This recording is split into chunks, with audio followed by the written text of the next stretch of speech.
Continuando con la parte de la retroalimentación de los temas de circuito eléctrico, magnitudes eléctricas, instrumentos de medición, vamos a hacer algunos comentarios.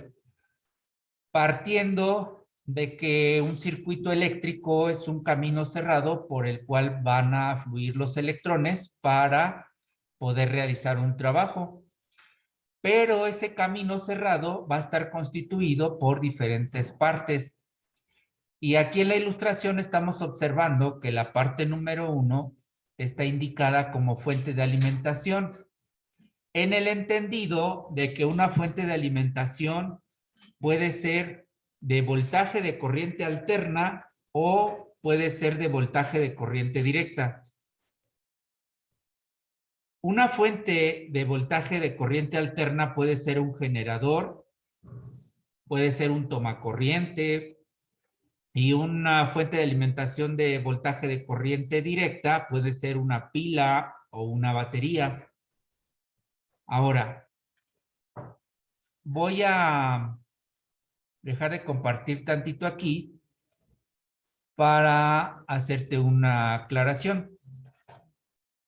Aquí tenemos una representación de un circuito que va a trabajar con voltaje de corriente directa. Aquí tenemos el símbolo de una fuente de voltaje de corriente directa, la cual tiene indicado su negativo y su positivo. Ahora, si yo voy a conectarle una carga a esa fuente, la carga tiene que estar polarizada de acuerdo a la característica de la fuente. Aquí esta resistencia de carga, si este es el negativo de la fuente, este será el negativo de la carga. Y si acá está el positivo de la fuente, acá deberá estar el positivo de la carga. Recuerden que cada elemento del circuito tiene especificaciones técnicas. Ahora, en un circuito que trabaje con voltaje de corriente directa, el flujo de los electrones, tomando en cuenta la teoría moderna, que nos dicta que los electrones van a fluir de negativo, pasando por todos los elementos del circuito, hasta cerrar el circuito con el positivo de la fuente. Eso es lo que nos dicta la teoría moderna. Ahora, si tenemos un circuito con una fuente de voltaje de corriente alterna, lo que ocurre aquí es que el flujo de los electrones primero va a ir en un sentido y luego alterna la polaridad, y cuando alterne la polaridad se invierte el sentido del flujo de esos electrones. Insisto, esos electrones tienen que pasar por todos los elementos del circuito. Nunca van a pasar internamente de una terminal a otra de la fuente. Siempre van a pasar por los elementos del circuito. Eso es algo que yo quería aclarar porque es muy importante y tómenlo en cuenta. El flujo de electrones en un circuito con voltaje de corriente directa es en una sola dirección. Y en un circuito que se alimenta con voltaje de corriente alterna, va a estar alternando ese flujo de electrones. Bien. Ahora, regresando a nuestra ilustración. Aquí ya la tenemos.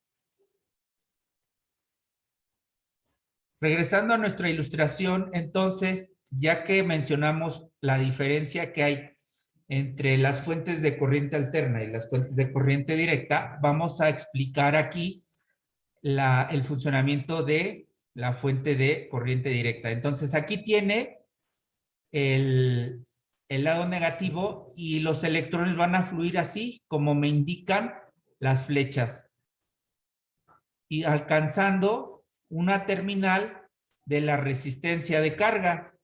Ahora, Esta es otra parte de los, más bien este es otro elemento que conforman los circuitos. Ahora, la resistencia de carga es la que va a realizar el trabajo determinado, convirtiendo la energía eléctrica, es decir, cambiando la forma de la energía eléctrica. En el ejemplo tenemos una lámpara, entonces esta lámpara va a cambiar la energía eléctrica a energía lumínica. Y entonces esos electrones van a llegar al interruptor. Y cuando esté en modo encendido, este interruptor va a representar el sistema de control. Y entonces va a permitir la conexión con el sistema de protección que sería el fusible, para pasar a través de él y alcanzar la terminal positiva de la fuente. En este momento es cuando enciende la lámpara. Ahora, bueno, y todos los elementos van a ser conectados por medio de sus conductores. Estos elementos los debe de tener cualquier circuito eléctrico, cualquier circuito electrónico, y por eso debemos entender esta parte. Ahora, esta resistencia de carga, para funcionar, necesita dos cosas. La primera, una tensión eléctrica que le proporcione la fuente para que la polarice. Por consecuencia, si mi fuente de alimentación es de corriente directa, aquí la carga también tendrá que ser para que funcione con corriente directa, es decir, que esté polarizada.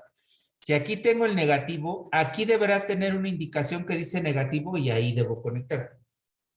Y acá será el positivo, porque este lado va a llegar a conectar aquí al positivo. Ahora, si esta carga ya está polarizada porque la batería o la fuente ya la polarizó con esa tensión, ahora esta carga necesita un cierto valor en intensidad de corriente para que pueda funcionar. Y esa intensidad de corriente se la va a proporcionar la fuente.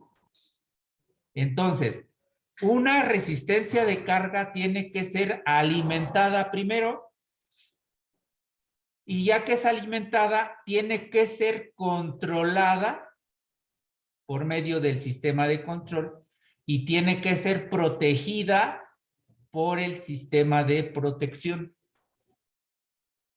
Eso no lo olviden, que una resistencia de carga tiene que ser alimentada por una fuente, tiene que ser controlada por un sistema de control y tiene que ser protegida por un sistema de protección. Ahora, la tensión eléctrica es para polarizar y la intensidad de corriente es para que ésta pueda trabajar correctamente. Para eso, entonces necesitamos tomar en cuenta las especificaciones que tiene la carga. La resistencia de carga es la que determina las especificaciones para todo lo demás. Ojo, muy importante esto. Tomemos como ejemplo esta lámpara. Si esta lámpara funciona con 9 voltios, necesita una fuente de 9 voltios. Pero también esta lámpara dice que va a consumir cuando trabaje 100 miliamperes.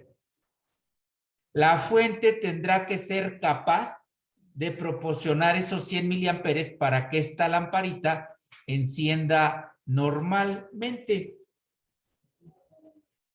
Ahora, si cumple con las condiciones, bueno, ya es alimentada la resistencia de carga, pero tiene que ser controlada, porque si no estaría encendida todo el tiempo. Para eso, le vamos a conectar un sistema de control, que sería un interruptor. Recordando que los interruptores pueden ser mecánicos, electromecánicos o electrónicos.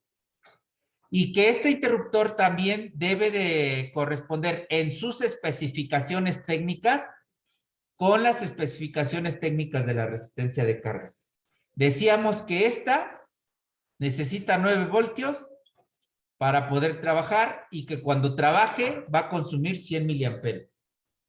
Las especificaciones del interruptor tendrán que ser mayor a 9 voltios y que soporte más de 100 miliamperes. Porque de lo contrario se va a calentar y se va a dañar. Ahora, el sistema de protección también necesita tener sus especificaciones técnicas que correspondan con las especificaciones técnicas de la resistencia de carga. Y en ese entendido, el fusible tendrá que poder conducir más de 9 voltios y que tenga una capacidad para soportar mínimo 100 miliamperes más el 10%. El 10% de 100 miliamperes serían 10. Entonces, el valor de este fusible tendría que ser de 110 miliamperes. Sin embargo, probablemente no exista de manera comercial el fusible de 110 miliamperes y que exista uno de 125 miliamperes. Bueno, en ese entendido, entonces elegiríamos el inmediato superior a nuestro cálculo. Nuestro cálculo fueron 110, pero comercialmente no existe, entonces compraríamos el de 125 miliamperes. Y con eso estaría quedando protegida nuestra resistencia de carga. Además de eso, también tenemos a los conductores que van a permitir la conexión de los elementos del circuito, de estos 4.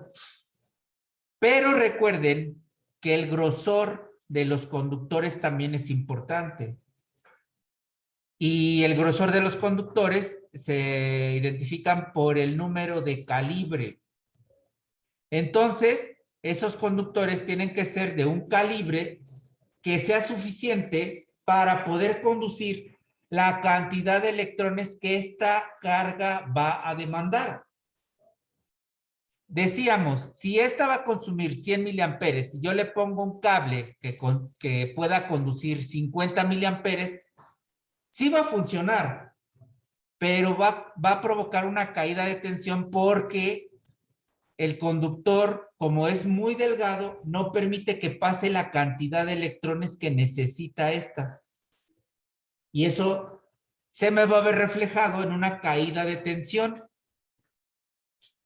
¿Con qué voy a medir eso? Con mi multímetro. Entonces, ya estamos hablando de circuitos eléctricos, de magnitudes eléctricas, y vamos a continuar con la parte de los instrumentos de medición.